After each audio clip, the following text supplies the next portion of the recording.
bien, después de estos breves minutos que pasaron para ustedes, para nosotros pasó un poco, bastante más, asado mediante, callaza mediante, cerveza mediante, así que estamos mucho más alegres ahora, ¿verdad, Paulo? Estamos con el señor Paulo Canabrava y ahora en este bloque me gustaría hablar de tu libro. Es tu libro que es este, que está aquí, para que lo quiera ver, para los dos. La gobernabilidad imposible. Mira, antes de empezar, como tú te referiste a asado y cachaza y cerveza, yo quiero decir que esto es vida. Claro. ¿No? La vida sin alegría y sin fraternidad, No tiene sentido. no tiene sentido. Entonces es muy importante, ¿no?, resaltar eso, pues. Sí, yo lo que quiero resaltar justamente es tu hospitalidad, tu familiaridad. Recién hablando fuera de cámara, pronunciabas la palabra familia, ¿no? Eso es muy importante. Somos la patria grande, existe si la entendemos como una familia. ¿No? Si no será los acuerdos entre empresarios, Claro, entre gobiernos, entre oligarquías. Pero la patria grande verdadera la tenemos que hacer entre nosotros, que somos familia, ¿no? Hijos de indios, de negros, de españoles, de portugueses, de alemanes, de italianos, mucho más de italianos entre argentinos y brasileños, ¿no? Mucho más de italianos que de cualquier otro país europeo. Pero nosotros, el pueblo, somos la familia latinoamericana y si no lo comprendemos como eso, no habrá integración. es real. Respondiendo a tu pregunta no, a tus pedidos, sí, A lo que hablábamos del libro, ¿no? ¿Qué te motivó a escribir ese libro? El libro que se llama La gobernabilidad imposible. Eso es producto de mi vivencia, son 60 años de periodismo en el área política y yo soy un estudioso de la historia desde niño. He sido incluso profesor de historia, ¿no? Me apasiona la historia. Y esta pasión de la historia me hizo entender de que tú no puedes comprender el presente y proyectar el futuro, Claro. si no conoces la historia. ¿No? Entonces, cuando se aproximó el proceso electoral, yo vi que la gente estaba toda mergullada, toda así, alienada, con la cabeza hecha, ¿no?, de las cosas así factuales del momento, y que eso era muy peligroso. Entonces yo escribí este libro que cuenta cómo fue la formación de los partidos y del poder, desde cuando aquí se hizo reino. Brasil no fue un vicerreino como No, claro. Brasil. No, Brasil no. fue reino. Y después de un acuerdo entre familias fue imperio.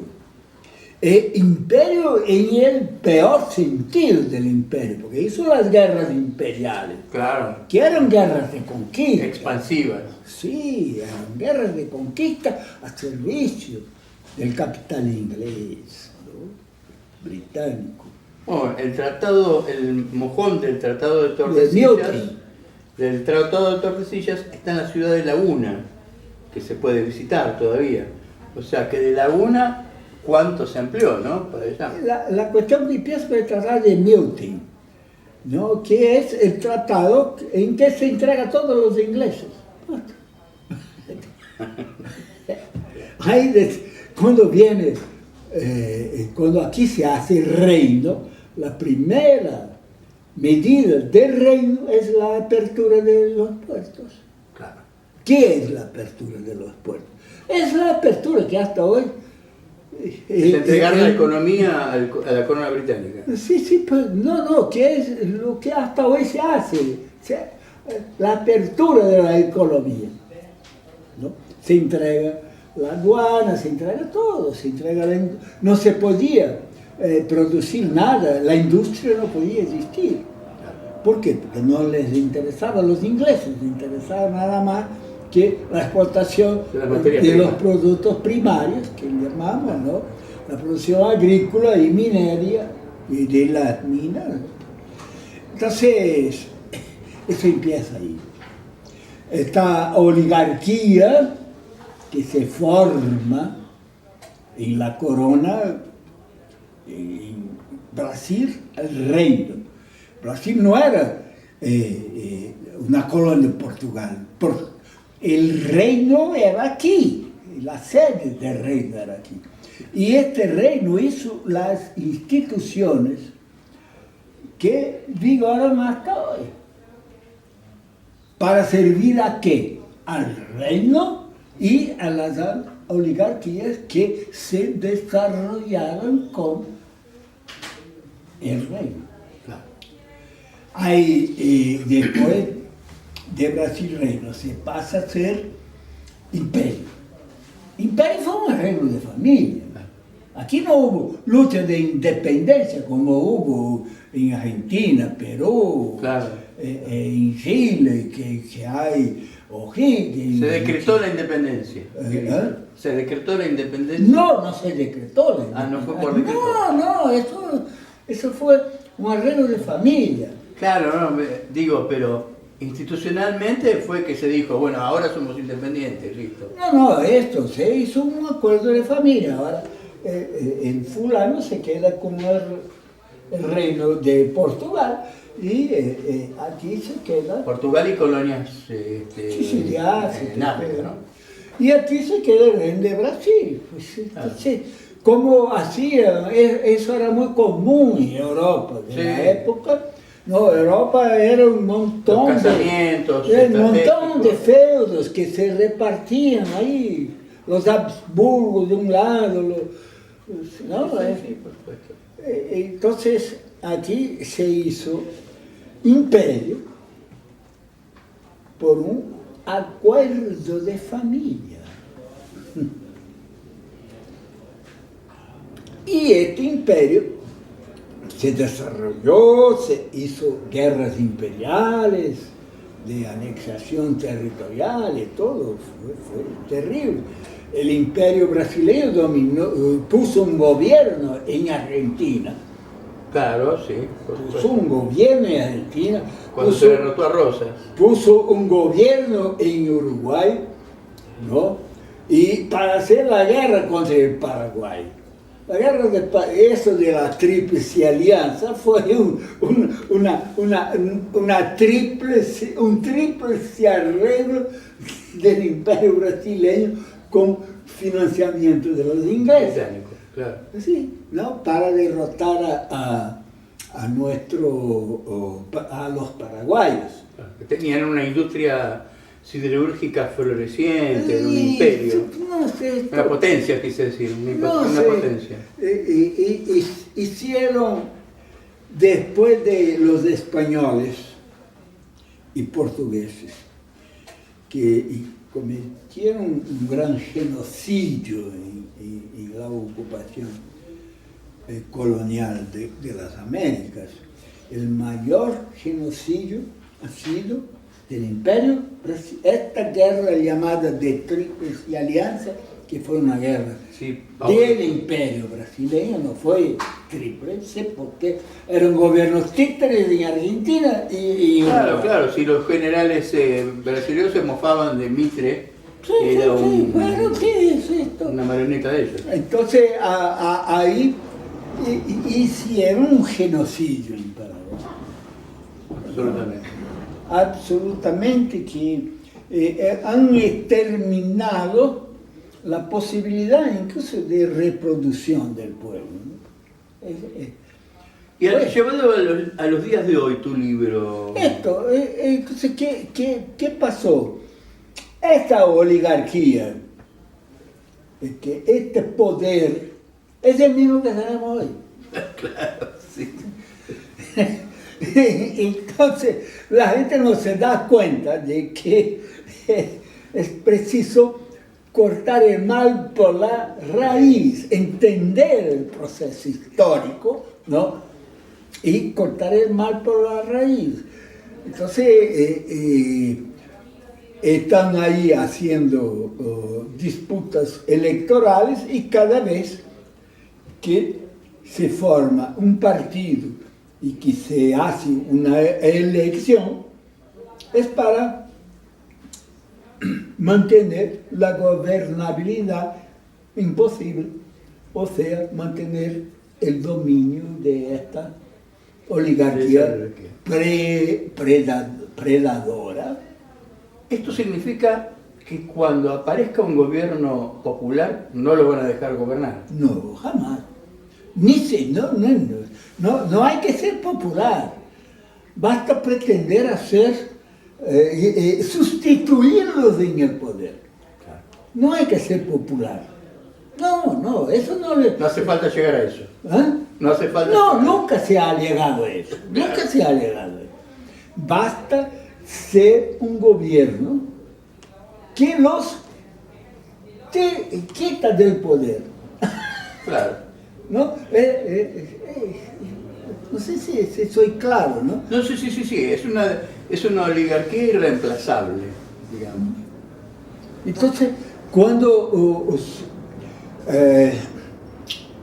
por el desarrollo de la misma humanidad, entonces se van formando nuevos estamentos sociales y empieza a haber presión de las clases surgientes, ¿no? Por el desarrollo, va desarrollando el comercio, la industria, tal.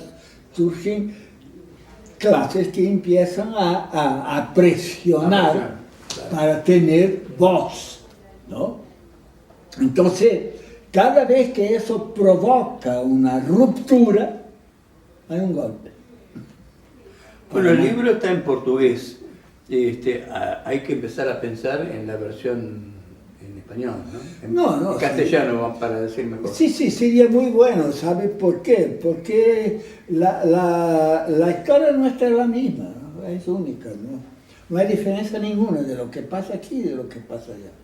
Sí, las similitudes son muy grandes y lo hemos podido comprobar en este proceso que ellos llaman democrático, que culminó con la elección de un presidente nazi, proclamadamente nazi, y bueno, que nos preocupa tanto a todos, ¿no? Entonces, ¿cómo vamos a romper eso? Esto lo vamos a hablar en el próximo bloque para trazar o tratar de trazar una perspectiva que nos abra a no resignarnos a esta realidad, ¿no? Así que esto en el próximo bloque, que es rápido para ustedes y para nosotros, porque asado de nuevo no va a haber.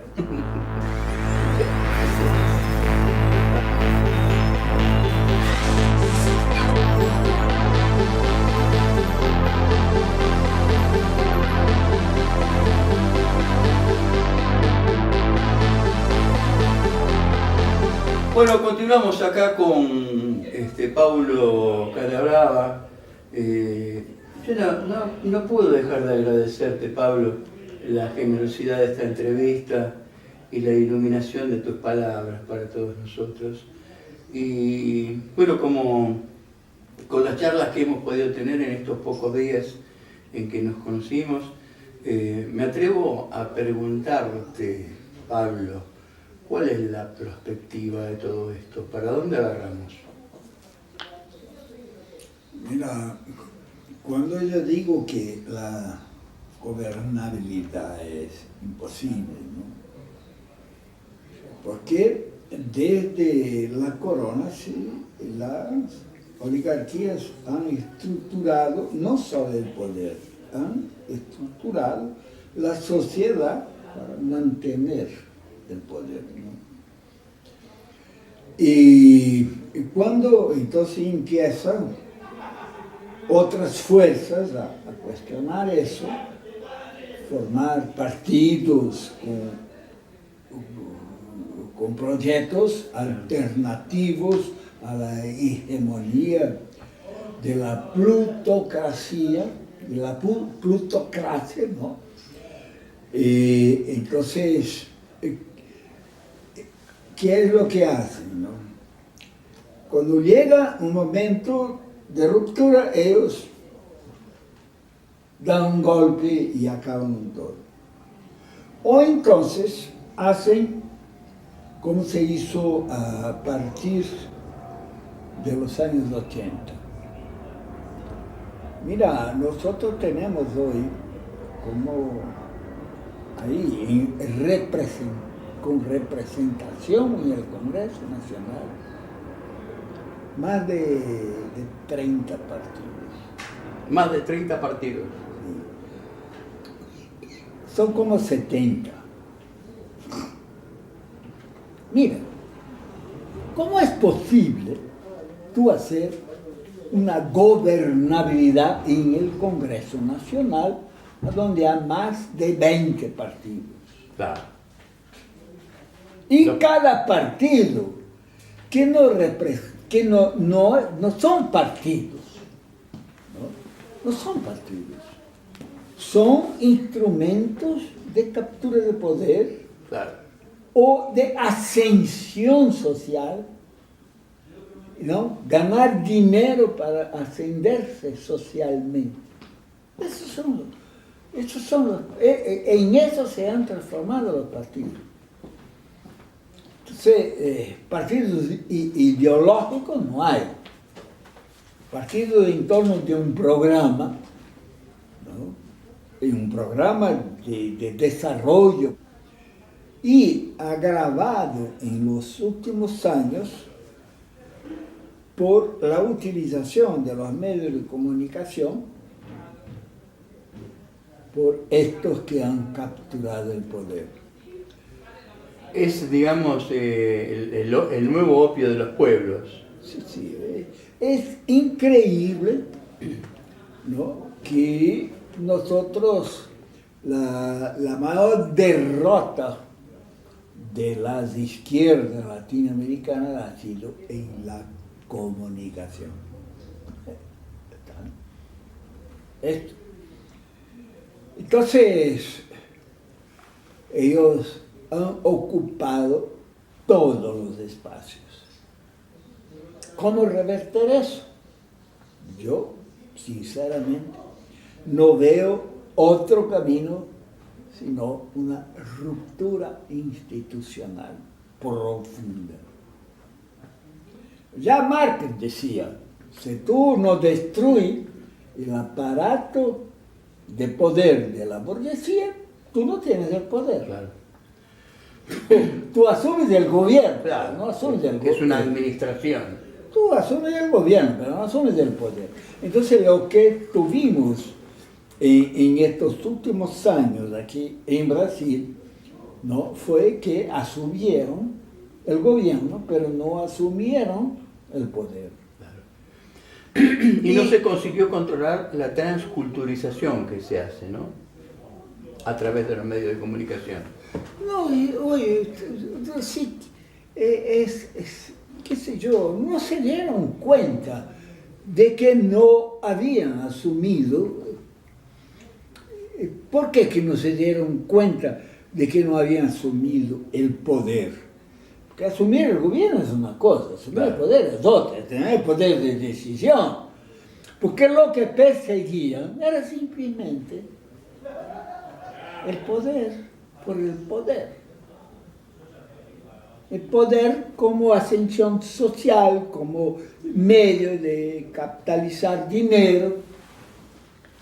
Por eso que te digo, sin una ruptura institucional, sin una revolución cultural que ponga a este pueblo a amar su cultura, su historia, sus líderes, sus próceres, sus pensadores, ¿no? Ustedes tienen la suerte de tener un Perón, que es un pensador nacional, y nosotros tenemos ¿quién? Este que es el problema. Claro, vos me hablabas fuera de cámaras, y creo que ayer o antes de ayer, de que las universidades se han convertido en espacios al servicio de las corporaciones, ¿no? Y han abandonado el pensamiento crítico. Eso es lo más grave. Mirá, ustedes más que nosotros, tuvieron una lucha por la independencia. Tienen que hacer ahora la segunda independencia, que es la independencia intelectual.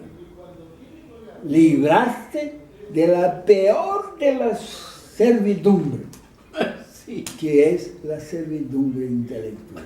Sin duda. Sí, este que es el drama más profundo. Por eso que yo hablo en revolución cultural.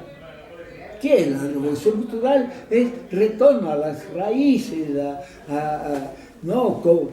Como decía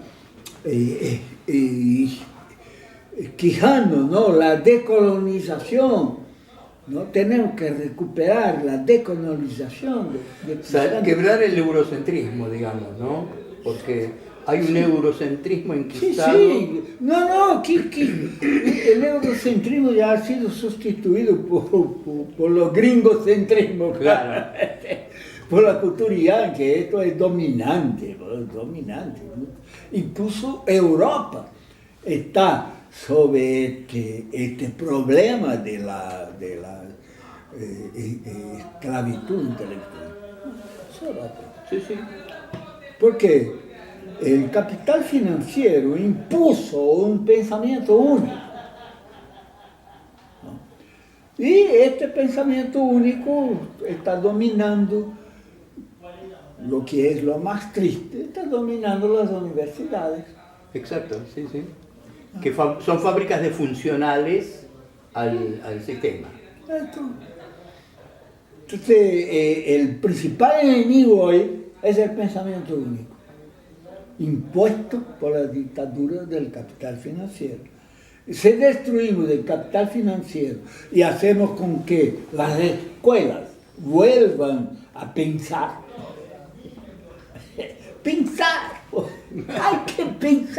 hay que mirar crítica y creativamente la realidad. ¿Entendés? Si no hacemos esto, estaremos todos jodidos de por vida. Y por muchas generaciones. Sí. Bueno, entonces tenemos, por un lado, la cultura, por el otro, la comunicación. ¿El nacionalismo no es una herramienta que tenemos que recuperar? Por supuesto. Hace parte. Cuando yo hablo de revolución cultural, ¿qué es? Es el rescate de nuestra cultura, ¿no? Que está alienada, demonizada, ¿no? Nos imponen dioses y valores, ¿no? Incluso en la universidad. Yo me acuerdo en Perú, en Bolivia, donde yo viví y compartía la vida con las poblaciones, ¿no? Y toda la comunicación mostraba gente que no tenía nada que ver. Claro. Entonces las niñas querían ser rubias, ¿mas cómo una india va a ser rubia? Nunca en la puta de la vida. ¿No? Entonces ella se sentía desvalorizada por no ser rubia, claro, porque los patrones de belleza impuestos por los medios de comunicación eran de rubia. Claro, y había una... Eso es terrible, eso es una masacre. Había una humillación implícita en ese mensaje, ¿no es cierto? Al que no fuera rubio. Sí, es una masacre psicosocial, hecho científicamente. Bueno, Pablo, yo no puedo menos que agradecerte pero muchísimo esta entrevista, esta aproximación fundacional que estamos teniendo, porque fuera de cámara venimos hablando de la necesidad de generar un canal de comunicación aceitado, ¿no? que fluya dinámicamente y que nos pueda aproximar de la manera que no pudimos hasta ahora, ¿no?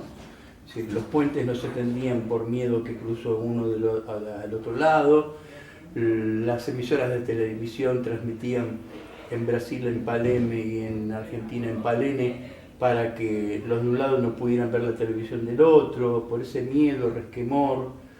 Yo te hablaba de una cultura gaucha que se fue gestando y que une toda Argentina con gran parte del Brasil. No hay estado en Brasil que no tenga un centro de tradición gaúcha, por ejemplo, un CTG, famosos CTGs. Y esa cultura ha ido a contramano de las intenciones de dividirnos. Y en las provincias argentinas próximas a Brasil se habla tanto portugués como castellano. Del lado brasilero más o menos lo mismo. El gaúcho cuando saluda no dice boa tarde, dice buenas, ¿no? Buenas. Y dice che y toma cimarrón y etcétera. O sea que hay una cultura que ya existe, que es nuestra, estrictamente nuestra, que fue forjada de a poco entre los dos países, asumida por los dos países, y eso lo podemos exportar al resto de Latinoamérica. Yo te veo conmovedoramente comprometido con eso y te lo agradezco como ciudadano. Así que muchísimas gracias y por este medio nos vamos a seguir viendo muchísimo y hablando por radio y escribiéndonos recíprocamente. Por la patria grande. Por la patria grande que la haremos nosotros por la cultura. Así es. Mira que la integración, cuando se habla ahí, son los gobiernos oligarcas que están hablando de integración. Y son, Mercosur, por ejemplo, ¿no? Está sirviendo a los empresarios. A los intereses de las corporaciones. Sí. Tenemos que invertir eso, la integración, tenemos que hacerla por la cultura, por la gente, porque somos gente, pues. Y es muy fácil entre gentes entenderse, ¿no? Ya lo creo. Bueno, nosotros terminamos acá, pero continuamos en cualquier momento. Muchas gracias. Maravilla. Gracias, digo yo, de poder estar con ustedes, es una felicidad.